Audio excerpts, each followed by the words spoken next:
Today on an all-new Dr. Phil. Is this daddy's little girl? Aubrey loves girl toys. Aubrey is female.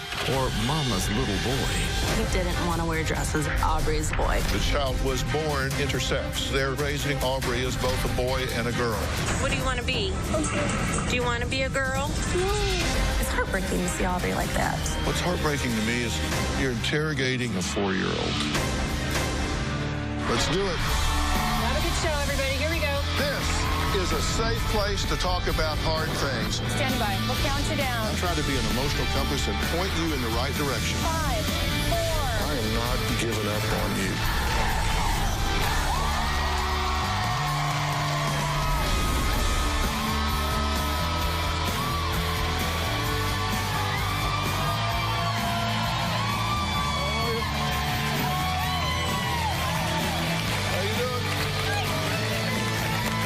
Thank you very much.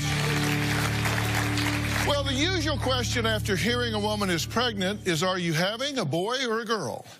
And for the parents-to-be, as you plan for your child's birth, you imagine someday walking your daughter down the aisle or watching your son play sports. Now, when my guests, Michelle and Kyle, heard they were having a boy, they were thrilled. But when the infant was delivered, things weren't quite so clear. The reason being, Michelle and Kyle's baby was born with ambiguous genitalia. Chromosomes making little Aubrey genetically 70% more male than female. Confused, the young couple went through a whirlwind of specialists and doctors and eventually decided on surgery to raise Aubrey as a girl, which they did for the first 3 years of her life despite divorcing. Everything seemed fine until early this year when Michelle says Aubrey began to say, I'm a boy, and wanted only boy clothes, boy toys, and short hair. So Michelle traded Aubrey's ponytail for a buzz cut. Ever since then, it's been a gender war between the exes. Michelle says Aubrey lives as a boy when he's with her during the weekdays, and Kyle says she lives like a little girl when she's with him on the weekends. There were times when I would be brushing Aubrey's hair and he would start crying because he didn't want it in a ponytail anymore because girls wore their hair in ponytails. That was really hard on me, and that's what triggered the decision to let him be the boy that he wanted to be. Aubrey was 2 or 3 when he decided that he didn't want to wear dresses anymore. Aubrey. What? So, what do you want to be? Boy. About 4 months ago, I picked up Aubrey and I saw that her hair was chopped short and she was also wearing boy clothes. I was extremely frustrated. Your daddy says that you like to wear girl clothes when you're with him. No. I had asked Aubrey in front of Kyle, what do you want to be? And Aubrey said, I want to be a boy. Kyle had texted me later that day saying I was brainwashing Aubrey and that it was abuse. I can make it up and then. Michelle did not tell me that Aubrey was going to be raised as a little boy. Aubrey's with me throughout the week, and Kyle gets Aubrey 3 weekends out of the month. When Aubrey's with me, Aubrey likes to act like a girl. Her favorite blanket's right here, the Hello Kitty one. 99% of the time, Aubrey's choosing the girl clothes. Our closet is full of girl clothes. Anybody who's ever been in a store with Aubrey knows he goes right towards the boy stuff. Aubrey loves girl toys. That's what Aubrey plays with when she's here. Aubrey loves to push this thing around. It's her baby doll. Aubrey has always been into the boy toys, the guns, the trucks, cars. Which would you rather have at home to play with? The truck? It's heartbreaking to see Aubrey struggle with having to go to his dad's house to be a girl, and then he gets to come home to my house and be a boy. Michelle refuses to see Aubrey as a little girl. Do you like your hair short? You do? There is no doubt in my mind that Aubrey's a little boy. Michelle needs to take a look at that birth certificate and see that Aubrey is female. She shouldn't be trying to change that. I just want Kyle to accept Aubrey for who he wants to be. If right now that's a boy, let him be a boy. Well, to everyone's surprise, it was actually Kyle's new wife, Brittany, who wrote to me saying she was worried about Aubrey. Michelle and Kyle are both pushing Aubrey hard in opposite directions. It's very clear that she knows that her mom wants her to be a boy and that her dad wants her to be a girl. If one of us says that she's being a big girl, she'll correct us and say, no, I'm a boy. Kyle will say, no, you're a girl, Aubrey. And she'll get frustrated and say, no, Mommy says I'm a boy.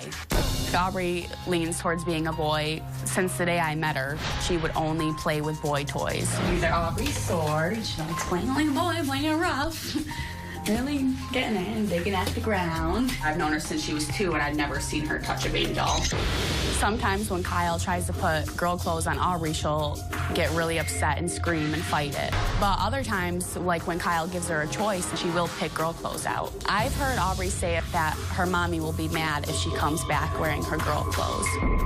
Aubrey's room at our house is pretty girly, but she never complains about it. This is her bed. She has her pink pillows, her pink blanket, her pink bed, but underneath, what she actually likes to sleep with, her blue blanket. I've taken Aubrey aside and asked her, are you a boy or a girl? And she will tell me that she doesn't know. Sometimes she'll say I'm a boy, but she has never said that she's a girl. When we take Aubrey to playgrounds, she chooses to play with boys over the girls.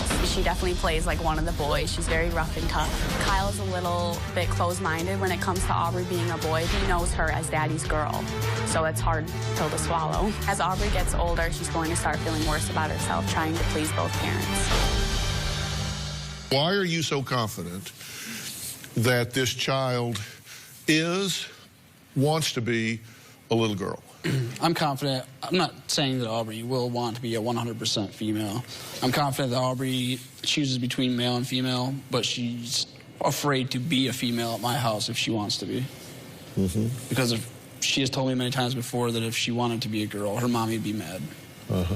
And she's told you that she's afraid to say what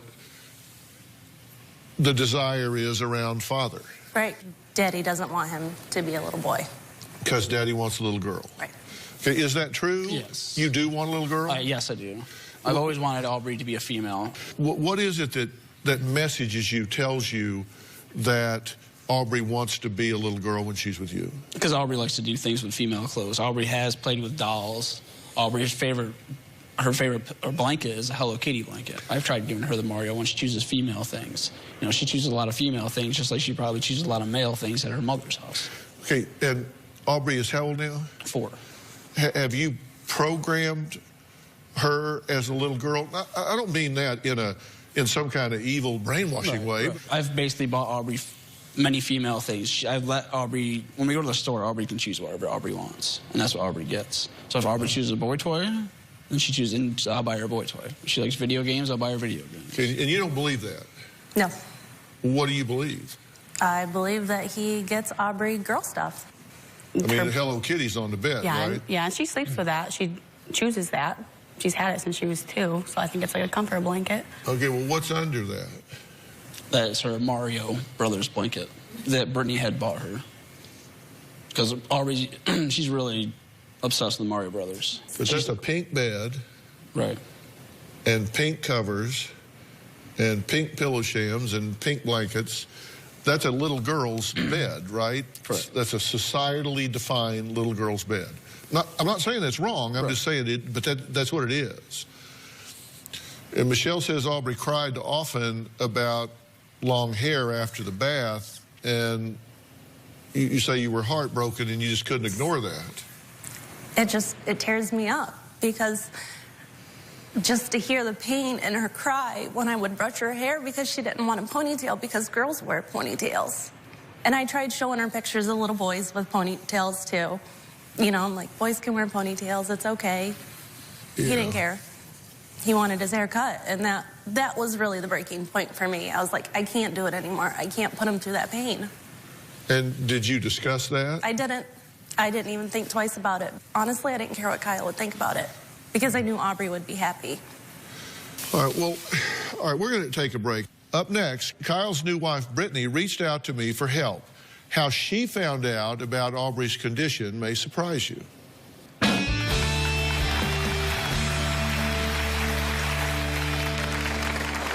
When I first got pregnant, Kyle insisted I get an abortion. Kyle never told me that Aubrey had any chromosomal abnormalities. I thought she had that right to know. Michelle told Brittany that I'm the reason Aubrey's chromosomes are abnormal.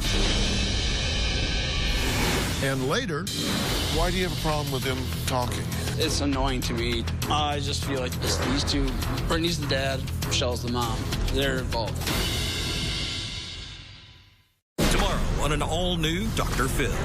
The last time we saw actor Nicholas Brendan, he walked off this stage in a huff. Now he's back. You were walking around the hotel with blood all over you. You had urinated all over yourself. I don't recall any of this. And may have hit rock bottom. I just need some help. Please help me, please. What were you feeling at that moment? Is he ready to face his demons? It's really a hard thing to talk about. I've never spoken about it. That's tomorrow.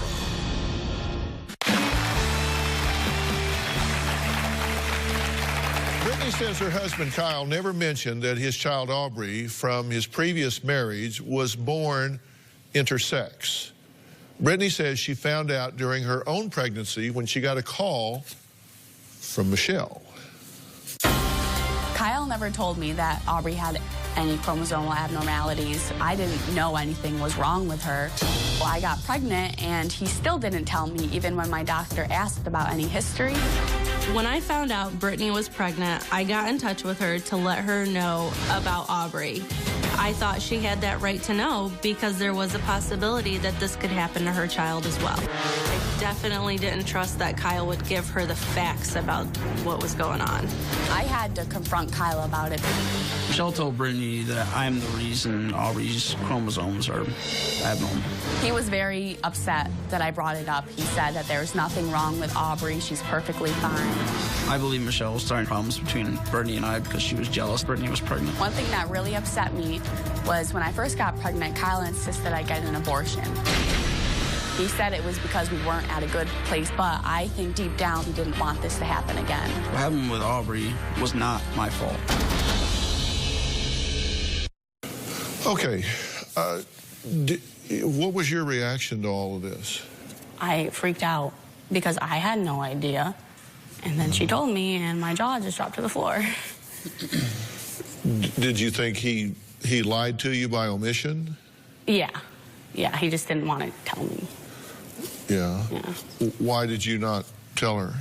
At the beginning, when our first relationship first started, I never told her about Aubrey because of the fact that I didn't feel I was ready to. I didn't want to put Aubrey in that type of situation where she'd be judged. So at the time when Brittany asked me about if my family has any abnormalities or anything on my side of the family that could affect the child, I did not put Aubrey into the situation, I guess. I didn't think of Aubrey's situation would refer to Brittany. You didn't think that was something she ought to know about? Well, I didn't. No, I at the beginning, I didn't think Aubrey or Brittany should know about Aubrey's condition because I wasn't ready to tell Brittany. What you have here is a multiple diagnosis for the child, right? You have Turner syndrome, then you have mixed gonadal dysgenesis, and we know that there is a genetic component, but it's not hereditary, and that it's really research, we don't know everything about causation, but research seems to indicate that this is pretty much a random genetic anomaly. What the doctor told me, he said it was a random act that happened during the pregnancy of Michelle. And he pretty much told me it was not my fault. Listen, we've got to not be at a base level of morality here. Fault implies intent. So when you say it's not my fault, well, of course it's not your fault. Of course it's not your fault. There's no fault to be assigned here. Right. You're not some genetic deficient. You had no bad intent here. You had no bad intent here. This is just a random genetic anomaly here. And even if you were a carrier and it did transmit, again, that's nobody's fault. It's just a reality. So we've got to get past, if you're feeling in any way guilty as parents that you delivered less than a perfect child, I would say two things. Number one, you're being very hard on yourselves in that regard. And number two, you're being really hard on this child because this is a precious, perfect child here. The fact that she's non-normative statistically in some way does not change who this child is. This is not something to be ashamed of or have a problem with. It just is what it is. But guilt and fault go together. And since there's no fault and there's no blame here, then you've got to throw guilt out with that. You see what I'm saying? Right. You did nothing wrong here. You did nothing wrong here. And you don't have a wrong result here. There's nothing wrong with this child. The child is who the child is.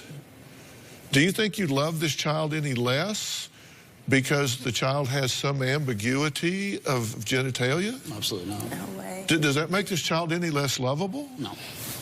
No. I mean, come on. I mean, let's put this in the right framework here. I've got 6 minutes of those interviews that you sent as evidence that Aubrey wants to be a boy. Correct. I got a real problem with those tapes. And later, Kyle is arrogant. He thinks he can control the situation, and he won't let go of Aubrey being a girl. He's selfish.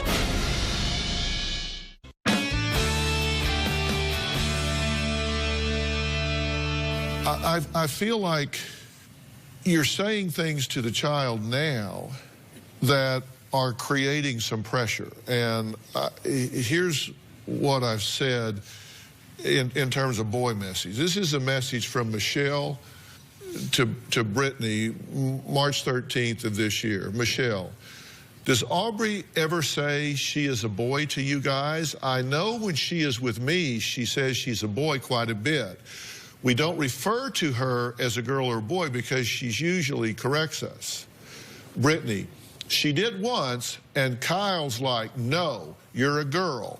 And she's like, Mommy says I'm a boy. So God knows he had a heart attack.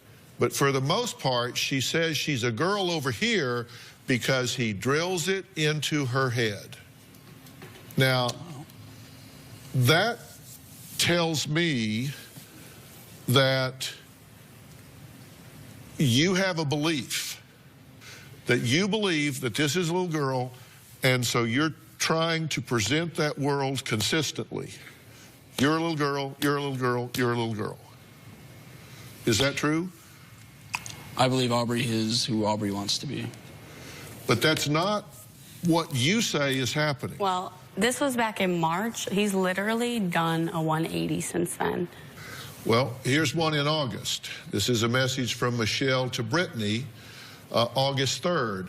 Michelle, Aubrey told me he doesn't want to tell Kyle he is a boy anymore because Kyle won't let him be one. So until Aubrey starts to really stand up for himself, Kyle's going to get away with dressing him as a girl. Does Aubrey even fight it? Because that kid freaks out if I even mention girl clothes. And Brittany, yesterday was the first time. It took like 30 minutes for Kyle to get that shirt on her, but other than that, the girl clothes have been fine. She says to me all the time, Mommy says I'm a boy and Daddy says I'm a girl. So I just say, you can be whatever you want to be, and she says, I know. It's got to be confusing. That's 6 months after March. Yep. Yeah. And you wrote in on November 2nd. Yeah. Well, it's literally like it hasn't been long, but he doesn't call her a girl anymore. He doesn't correct her. So in March, there was a fight about it going on. In August, there's a fight about it going on. And in November, you write in and say, this child's in a tug-of-war here. Mm-hmm. And it flows the other way. Let's listen to this piece of tape. So, what do you want to be? Boy. You sent us 3 tapes. Yes. And in those 3 tapes, you're interviewing the child. Right. And that was just a little snippet of the tape. I've got 6 minutes of those interviews that you sent. Right. That you sent as evidence that Aubrey wants to be a boy. Correct. Because you're interviewing him about wanting to be a boy. Right. Instead of wanting to be a girl. I got a real problem with those tapes. And I'm going to tell you what it is right after the break. We're also going to find out which family member says what Michelle is doing is flat out abuse. We're going to meet her when we come back.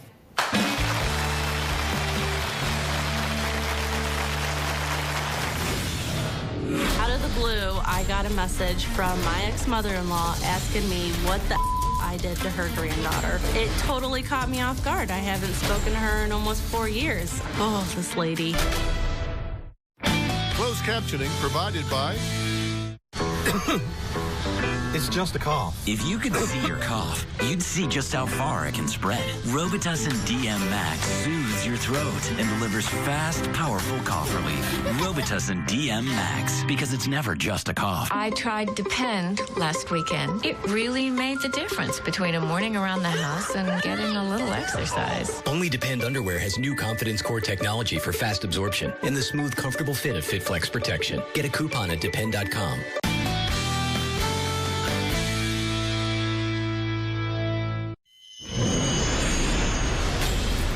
Kyle's mom messaged Michelle and was harassing her about turning her little girl into a little boy. Out of the blue, I got a message from my ex-mother-in-law asking me what the I did to her granddaughter. It totally caught me off guard. I haven't spoken to her in almost 4 years. Oh, this lady. I am giving Donna the benefit of the doubt because I know she's only getting the facts filtered through Kyle. After cutting Aubrey's hair short earlier this year without telling Kyle, Michelle says he's been on the warpath and accuses her of brainwashing and confusing Aubrey into being a boy when they should be raising Aubrey as what appears on the birth certificate. Like that matters. It said female. Join us via Polycom is Kyle's mother, Donna, who just last week confronted Michelle after seeing a picture of Aubrey's short hair. Donna, thank you for joining us. What can you add to this conversation? Dr. Phil, I find it very disturbing that Michelle would say that I was harassing her. She's correct in saying that I haven't seen her in many years. I haven't talked to her in many years. I haven't emailed her in many years. However, I did text message her, and I apologize for the wording I chose because it was poorly said. However, that was written immediately after I seen a picture of Aubrey without short hair. That videotape, Aubrey was running around the living room playing with her toy. Michelle said, you got to get over here and put on Daddy's clothes. Daddy wants you to wear girls' clothes. I mean, she just taunted and taunted and taunted she must have said it 20 times. She's 4 years old. Let her be a child. Let her be a child and enjoy her childhood instead of having to worry about what she's going to do to upset somebody else. I'm worried about Aubrey, and I can see that you are as well. Brittany says the conflict between Kyle and Michelle over how to raise their 4-year-old child, Aubrey, is about more personal reasons than parenting reasons. Kyle swears that he hates Michelle because she divorced him. Brittany and I are able to vent to each other about Kyle. We can communicate with each other. I like Michelle. She's like my big sister. Brittany has been my saving grace. Kyle thinks we should have nothing to do with each other and we should hate each other. Kyle should be happy that Brittany and I get along so well. He hates the fact that we even talk. When Michelle's name is brought up, Kyle's tone automatically goes to bitter and angry. Kyle will call her a bitch, bag, a slut. I get very annoyed with Kyle. She is the mother of Aubrey, and I'm the mother of his son. Kyle has threatened to divorce me if I continue talking to Michelle. To me, that's a huge thing, that she's willing to risk her marriage for the sake of Aubrey's happiness. Brittany is amazing as a stepmom for Aubrey. I really couldn't ask for anybody better to be in Aubrey's life.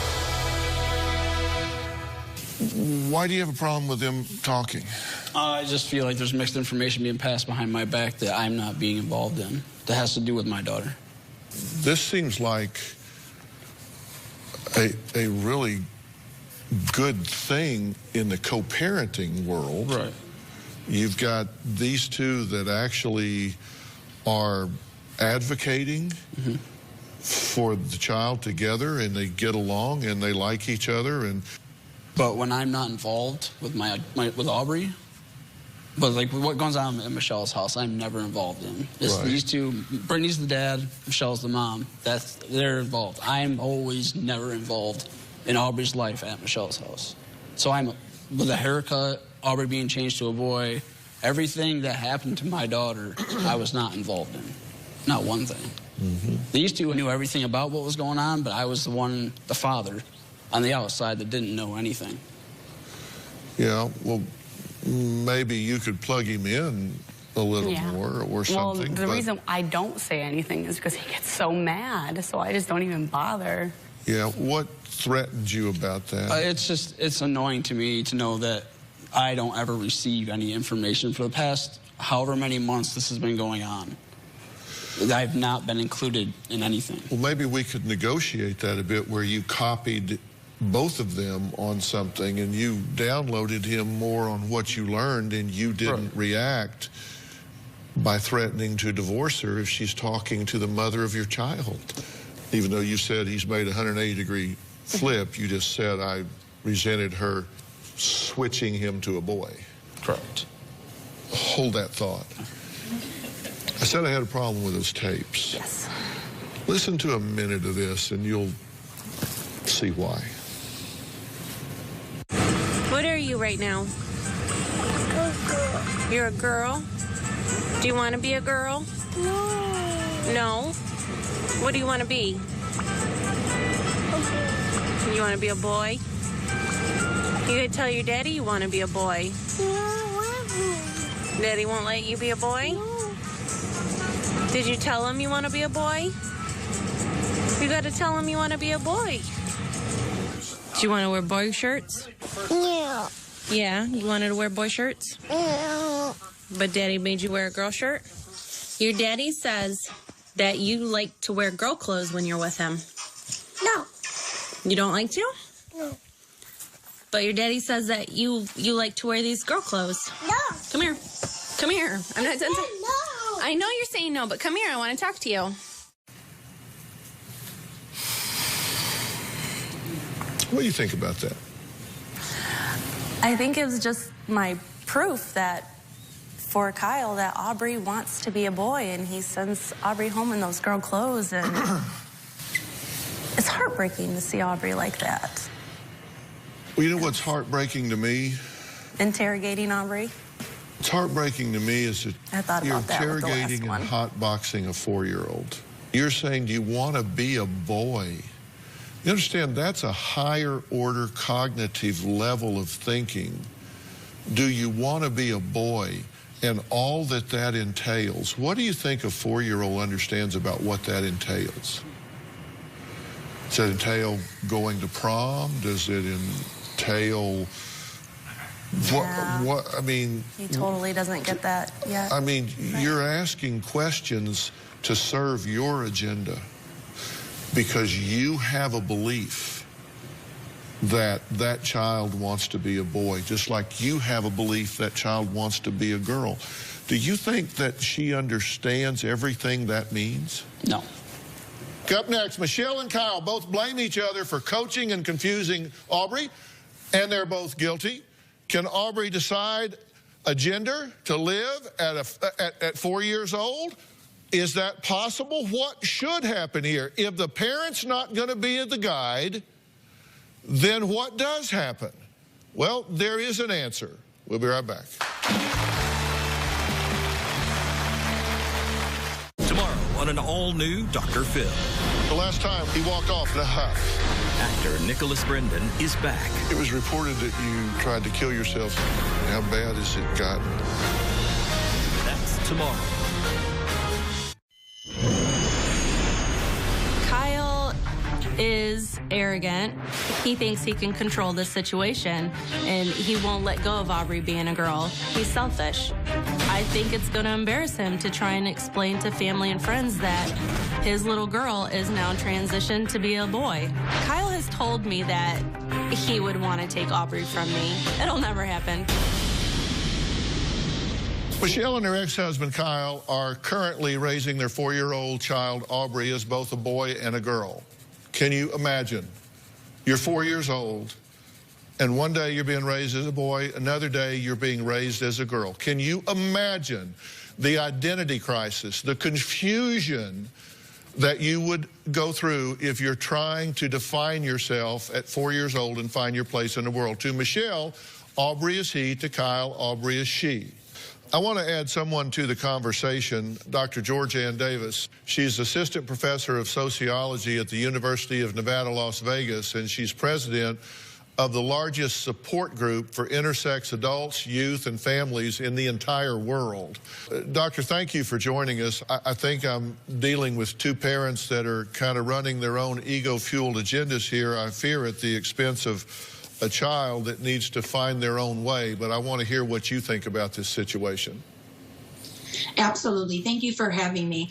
I think a lot of the difficulty that the parents and step-parent and grandmother and just family in general are facing has a lot to do with the misinformation that the medical profession provided the parents when Aubrey was born. So I think if the providers were clearer with that, that may help the parents and have helped ultimately Aubrey as she moved forward. The other thing is I was listening to the parents is I would strongly encourage them to avoid talking about toys as boy toys or girl toys or boy clothes or girl clothes, but instead just think about them as toys and clothes. Last time I checked, you don't have to have a penis to love Mario Brothers. Yeah, I think that's right. Isn't it very likely that this child will self-define given the opportunity rather than being programmed by one parent or the other? Absolutely. And I agree with you, Dr. Phil, that I think it's really important that the parents don't repeatedly question Aubrey and ask, how do you feel? Do you feel like you're a boy or a girl? I feel like it's important to let Aubrey identify Aubrey's gender as that evolves. And this is something that you speak about from a personal point of view as well as an expert, correct?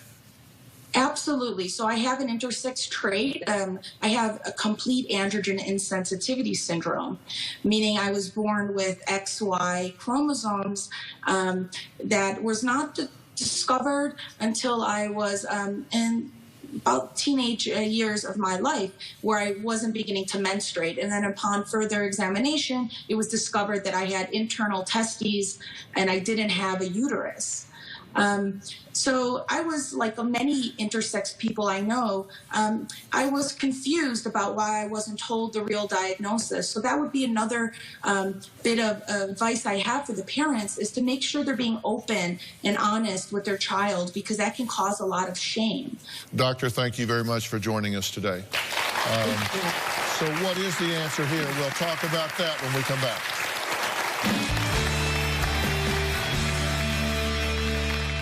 Do you need Dr. Phil's help? Text Phil to 88500 and share your story for a chance to appear on the show.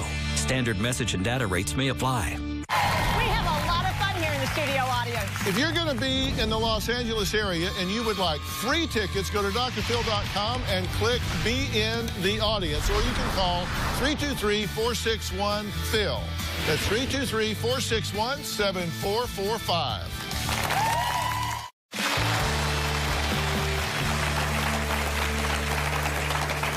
You have a belief that this child wants to be a little girl. You have a belief that this child wants to be a little boy. You can't know because Aubrey can't know. The child is 4. And the child may be 100% one way 1 minute and 100% another way next year. What you have to do is focus on the fact that you have a child. And you have to love that child in the moment, whatever. And there should be no ego investment on your part whatsoever as to whether that child chooses to define as a little girl or a little boy in that moment. I mean, look at this. It's my favorite. I mean, how much better does it get than that? What do you care whether that turns out to be little boy, little girl? What do you care? What you care is look at the spirit in those eyes. Look at the joy in that face. When I see that picture, Dad, you've done a hell of a lot right. Can I Mom, tell you about that you've picture? done a hell of a lot right, because I look at the joy in those eyes and that smile on that face. Y'all have done a hell of a lot right. So, I mean, doesn't matter. Doesn't matter. What I'm saying is the two of you have a unique challenge before you. And that child needs a unified front between you two. And the fact that you've married a class act over here that steps up and gets my attention, and then I get the doctor's attention, and you get here, and we bring all this together. Thank you. Thank you. Aubrey thanks you. Aubrey thanks you. And you know, you guys just, you're blessed with this child. Just meet her where she is when she's there. Meet him where he is when he's there. So can we do that? Absolutely. And if you need help with that, we'll make sure that you get it. I'll make sure that you get any of the information and counsel that you need moving forward. Thank you. Next, identical twin sisters who say there's a very important reason they do not look alike. Find out what they want to ask me when we come back. Ready to get real? Go to drphil.com for advice on relationships, parenting, finances, and more. Plus, weigh in on your favorite episodes, share your stories, and find support in the Dr. Phil community. When you sign up for the community, you will automatically be subscribed to the Dr. Phil Show newsletter. Log on to drphil.com today. My next guests are identical twins who have competed with each other over academic achievements, marriages, and even their parents' love. Now they are competing over who looks younger. Take a look. I'm the oldest twin by 10 minutes. Can't you tell? That was your wedding. That was my wedding. You were fat. Well, look at your face. You look you're like drunk, okay? Yeah. Some days I feel older than Kim. I see my skin sagging, the little jowls starting to form. We lived with stress all our lives because we were a military family, so we were constantly moving. When we were kids, there was a lot of competition. It was academic. We were competing for our father's attention because wasn't a lot given. Smoking. Our smoking days. We both started smoking in grade 7. It was just a normal thing to do. When I look in the mirror and remember the really stupid things I did, laying in the sun, pouring baby oil all over us, staying out very late at night, partying. Let's face it, you do drink a little more than I do. Oh, there's a good one, Karen, drinking. I mean, seriously, they named an aisle after her at the liquor store. I'm in the third act of my life. I know I can't stop the aging process, but I know I can potentially slow it down. I would like to stop it. There is the damage there that could be repaired and maybe stopped in its tracks. Well, in order to look great, you have to feel great. So I sent beauty expert Jamie Krell to give Karen and Kim some advice. I have heard you're both a little bit anxious about an upcoming birthday. We are turning 60 this year, and we are very anxious. Probably some of that anxiety is coming from your concerns with regards to aging. How do we not dress too old and too outdated? Absolutely stay away from anything that's too loose and baggy. I really recommend bright, bold, jewel tone colors. Amethyst purple, a ruby red, a turquoise. Don't wear your entire jewelry box. Stick to one statement standout piece. You used to spend a lot of time in the sun, right? And we tanned with baby oil. That exposure is actually 90% of the cause of premature skin aging. As you can see, the wrinkles are all there. So, How do we get rid of the wrinkles? You really need to stick to a wonderful skincare regimen. It's just so overwhelming shopping for products. There is actually a product that's so easy to use. This is new from Boots No. 7. It's called the Protect and Perfect Intense Advanced Serum. When this product launched over in the UK, they sold one every 10 seconds. Wow, that is amazing. This is clinically proven to reduce the appearance of lines and wrinkles in just 4 weeks. And you can get it right at Target for less than $30. That is awesome. I want to start you on your skincare regimen. I want you to use these every single day, morning and evening, and we're going to give you both a year's supply. Oh, amazing. This is terrific. Thank you. Of course. Happy birthday, ladies. Okay, welcome beauty expert Jamie Krell. So what are some of the biggest problems that you see in regard to skincare? Probably the biggest problem I see is that women are just not consistent. It is so important to stick to a routine. That's why I always recommend incorporating a serum, because it's really easy to use and it really is a game changer in transforming your skin. Now, my favorite, of course, is from Boots No. 7. It's called Protect and Perfect Intense Advanced Serum. Now, the UK actually just did a study and they found this is the UK's first serum clinically proven to deliver anti-wrinkle and anti-aging results that only continue to get better and better over time. And of course, probably the last problem that I see far too often is high levels of stress. And of course, stress negatively affects not just our skin, but our sleeping patterns and our entire body as well. You really can take years off your life if you reduce stress. It's amazing if you change your sleep, your diet, your mood. Your whole body's chemistry changes when you lower your stress levels. It's astounding to me, people don't really pay attention to how much stress accumulates throughout the day.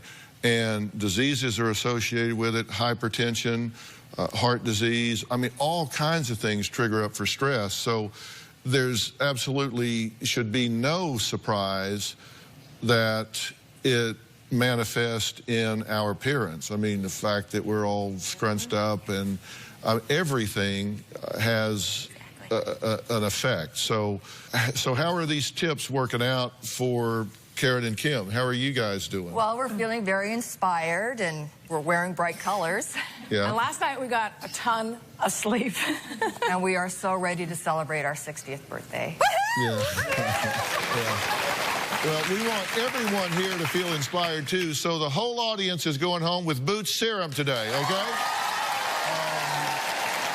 Thanks to Jamie and the folks at Boots No. 7, and, of course, a big happy birthday to you, too. So we'll see you next time. Jamie, thank you so much. Thank you. All right, bye. Thanks, guys. Thanks, girls. See you. Happy birthday. Happy birthday. See you guys.